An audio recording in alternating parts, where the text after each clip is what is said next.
inside Darker, our series about our new role-playing game, Darker. On this video, we are going to talk about magic. And butterflies. I noticed now that They're not butterflies, they're moths. Or ravens, moth ravens. Raven moths. Dark creatures from some place. Well, the netherworld, not the beyond, because this is not Ratchet, this is Darker. And in spite of that, there are some similarities. Magic is also a ritual magic, not spells, in Darker as it was in Ratchet, and the rituals are more or less the same. The difference lies mostly in how do they work. So how do they work? Yes. Okay. So in Darker, to perform a ritual, you need two things: a skill, which is called ritual magic, and a perk, which is Mystic Insight. If you have the perk Mystic Insight, it means you are attuned to dark forces, or whatever you want to call them, mystical powers, and that allows you eventually to learn how to use them. But to be a practical user and to have effects that are controlled in some way, you need to master a skill, which is ritual magic. So if you have the skill ritual magic, but not the perk, you would know the rituals, like theory. Like if you're an occultist and someone that studies, but you can't make it work because you don't have that spark. So in that case, if you want to be an occultist, I would recommend that you have the skill occult, because it's more theoretical skill than ritual magic. Having the ritual magic skill and not the perk can be a waste of points, I guess. Okay, so that means that you have to roll a skill check when you are performing a ritual. So you perform a ritual, and that's just it takes more or less time depending on your level. But then you have to roll to know if it works. You roll it as a regular roll, but you roll a D20. You add your wits modifier and the ritual magic skill, and you compare that to the target number for the specific ritual you are performing. So each ritual has a target number. If you roll a natural one in a ritual magic check, you not only fail it, but you also have to make a corruption roll, which is something that existed also in Ratchet. Not exactly the same way, but there was magic corruption. So this means that using magic, even if you are trying to control it, even if you have, it's still a risk. It's always a risk, yes. Besides the usual risks that come with performing rituals that involve entities or all that. But this is an additional risk. If you fail it, you might have problems. There are some other things. Each ritual has a specific number of components, which start with the place where you are. That's not really a component, but you need to have a place from the ritual, and then you have to have some tools of magic, and you have to prepare it. There are some times to prepare the ritual. Of course, it can be immediate, which means that if you are rushing the preparation, you'll have a penalty. And in the opposite, if you have all the time in the world and you just prepare it at leisure, you have a bonus. There is a table for that. Also, if you are not using consecrated tools, which is you're supposed to use a basic ritual, you don't have to do that, but you have to use them. You can use a basic ritual to consecrate the tools and to consecrate your temple where you are performing the ritual. We assume that those things are already made. If you are a conjurer, you have a temple and you have your own tools, which were probably consecrated in the past. But if you're a conjurer and you're not doing it in your temple, yes, then... so you'll have to do that. Or you don't have your tools with you and you have to improvise. Exactly. So there's a table here. Extra preparation gives you +2 or +3. The game master chooses which in this case, and how much you are preparing or not. And if it rushed, it can be even worse comparable, because if you are really rushing it can go up to -6, which is a big penalty. And if you are using consecrated tools, you have a +1, and consecrated tools you have a -2, no tools at all, which is possible as well, you have a -3. And there's also your relationship to the entities that are mentioned in ritual, because there's always in this case all the rituals have some invocation, and so the entities that are invoked, if you have invoked them in the past for some reason and you have done something that would be against their interests, you will perhaps be out of grace with that entity, and every time that you perform a ritual that implies an invocation, you'll have a -2 penalty. The most likely is that you are neutral, and that's if you're starting the game now, so that's 0. And if for some reason you have been serving that entity, or if you have been performing acts outside of the ritual, of course, that benefit that entity, then, or if you have offered offerings or sacrifices or whatever in the name of that entity, when you are performing the ritual, you will have a +2 bonus.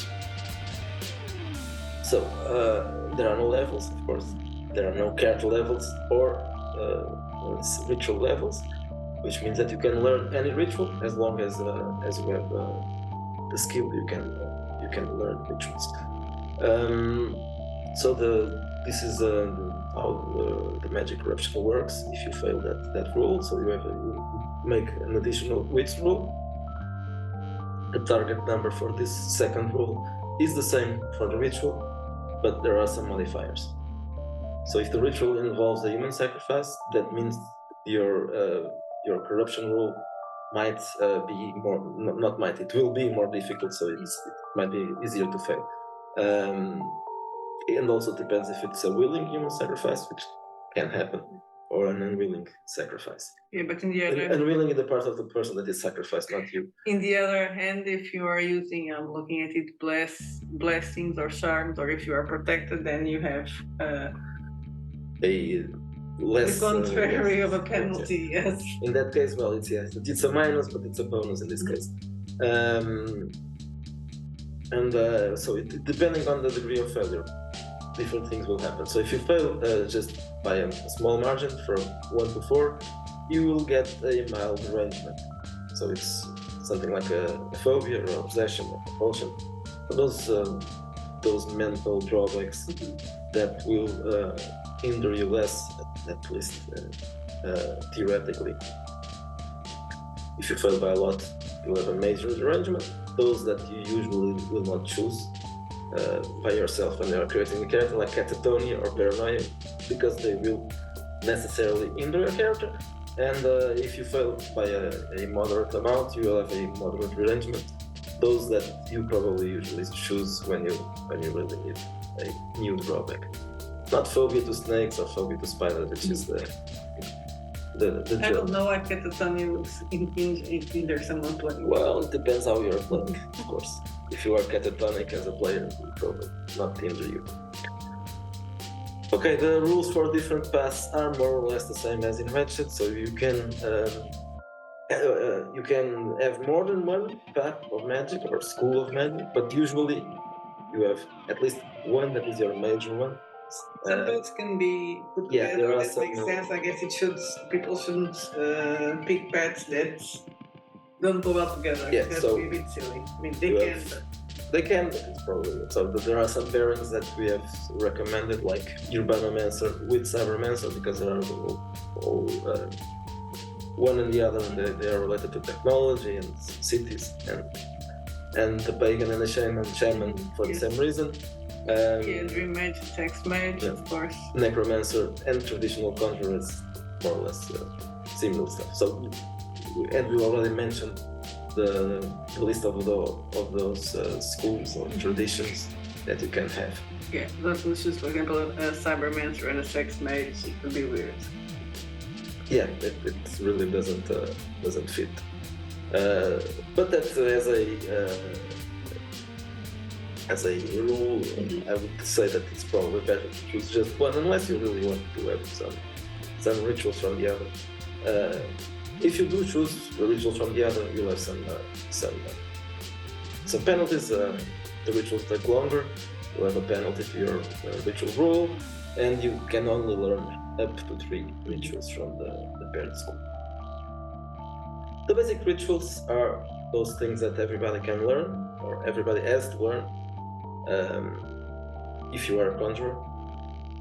So you have rituals like Bind Major Demon, and Bind Minor Demon, which is obvious what they do, right? Breaching the Veil is to have some. In the original, it was a breach into the beyond. In this case, it's into the netherworld. Not exactly the same thing, but the same style of ritual. Consecrate Temple and Tools, which is the most basic of the basic ones. Useful for every to allow you must to have others. this. Yes. Excommunicate Major and Minor Limit, which are basically the same class. So you have the Bind, you have the Excommunicate. Glimpse into the Unknown, which is, I think it was called Glimpse into the Beyond before. Now it means that you can glimpse into the other realm, which is the netherworld. Obtain knowledge from entities. This is a common thing, especially if you are contacting those Ars Goetia entities. They are this is basically the ritual that is the Ars Goetia thing. You contact them to gain insight and gain knowledge from the infernal entities, and each one of them has some kind of, some can teach you music or magic or physics or mathematics or whatever. And then the summon Major and Minor Demon, which is obviously also coupled with those style of entities, minor demons that you can summon and ask something from them. In this case, not knowledge, but favor. Do this, do that, get me some revenge or whatever. And then you start with the rituals that are specific to the different traditions. The Cybermancer is a magician, a modern magician that can relate to technology. Of course, it can be technology like current day, or not necessarily, just electrical gadgets or objects. As long as it's technology. As long as it's technical. They are basically the same thing. The things that have changed from Ratchet. So if you have read the rituals, I may have changed something in the description, but the minor stuff, the rituals are basically the same. What changed? Perhaps the decorations have changed something. I can't be sure if I kept all of them or not. The target numbers obviously didn't exist, so they changed. The invocations are not the same. There were some invocations, but not for all. Yeah, but they weren't there. So you could invoke some entities, but it wasn't these entities specifically. It was in general.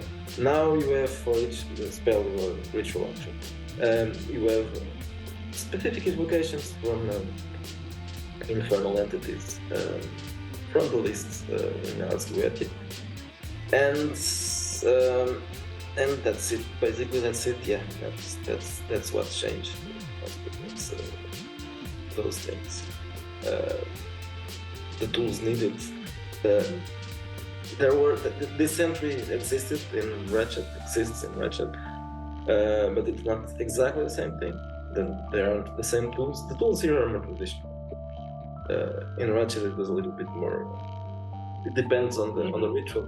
It was based on the. It's more. It's closer to real ritual magic. Yeah, in the real world. The tools needed here are the pentacle, the candles, the sigils, the chalice, the oils. So it's more traditional stuff. Not like I don't know. There are some stuff in Ratchet like Ashes of the Dead. Which is also something that can be used in rituals, but not those generic tools. So it's more here it's tools of magic. In Ratchet, it's ingredients. It's like like doing a recipe. It's more like a recipe. In this case, it's just the tools. Obviously, you can mention the ingredients in anyway. So sometimes they are mentioned in the ritual itself, so you don't really need them to be repeated.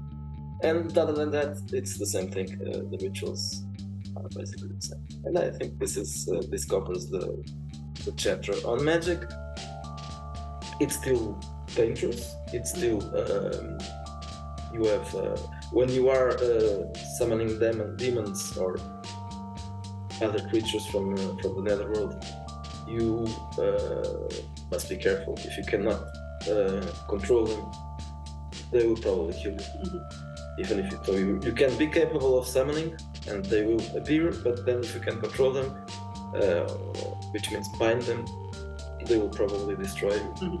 Not that all of them will want to do that, but at least they will try, or they will try to control you if you can control them. Exactly, not do what you are asking And them yes, to. Why you're telling them to. Yes, they are not your friends. They can be your slaves, but not your friends. And so the corruption is also a real problem, and with penalties to the rule, it can be likely to fail. And since the rituals themselves have to be ruled, it is also possible for you to fail that rule, and the ritual will not work, and it can have consequences. So it's dangerous. The rituals can be powerful, but they also can be dangerous for the character. So stay tuned for the other videos in this series. Yeah, until the next time.